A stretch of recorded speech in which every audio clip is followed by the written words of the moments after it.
true and false prophets.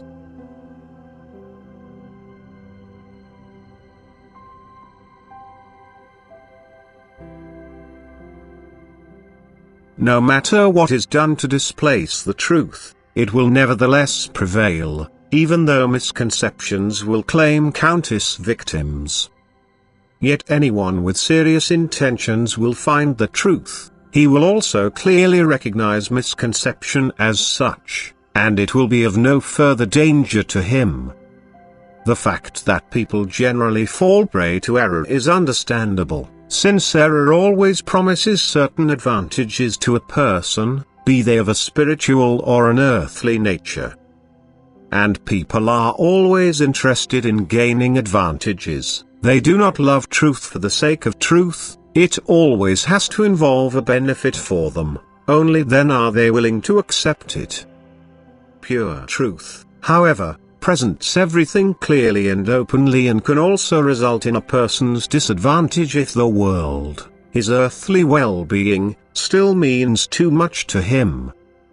For this reason it often meets with little approval. This is why the human being rather accepts error than truth, since he always hopes to gain a certain advantage, because error is more inclined to comply with his wishes. And thus people don't want to know or hear about a destruction of earth, of an end of all life and creations on earth. And what they are now offered under the cover of truth, what is still giving them a small ray of hope that the end is avoidable, will be accepted by them, and they rather support this than the pure truth, which, after all, would make them feel committed to prepare themselves for a definite end. There will always be prophets who proclaim the end on behalf of God. There will also be those who speak on behalf of his adversary who, being false prophets, will try to invalidate those proclamations, who make promises to people but do not draw their attention to the certain end and instead try to make out that it can be avoided.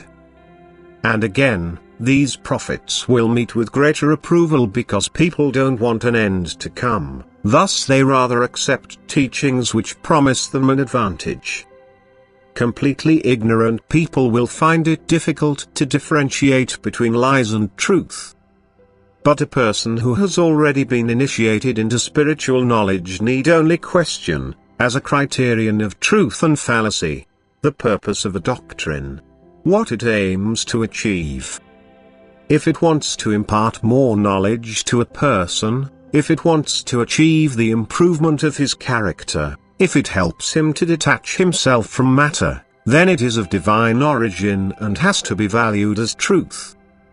If, however, it intends to create a better earthly living standard, which often takes place under the guise of piety, the teaching can be unhesitatingly rejected as misguided and having originated from God's adversary. But during the last days many false prophets will come forward on his behalf, because neither the adversary nor his followers want to admit to an end. And thus, even people who consider an end will be fooled by him again. He will plunge them into confusion. He will argue the proclamations of true prophets with proclamations of false prophets, since during the last days the darkness will steadily intensify and anyone in possession of light should protect it from getting extinguished, which can be done if his love for truth is strong, if he just holds on to God and his word. But anyone who is not content with the soft light of God's love will search for deceptive lights and won't take care of the small light which glows in the darkness of night. And then it can be easily extinguished by God's adversary, and his deception was successful. He himself appeared as an angel of light and found his victims, the world and the desire for it have triumphed. People rather listen to what he has to say because it casts doubt on an end of the earth, on the end of the old and the beginning of a new era, thus it makes people believe that they are in control of it themselves.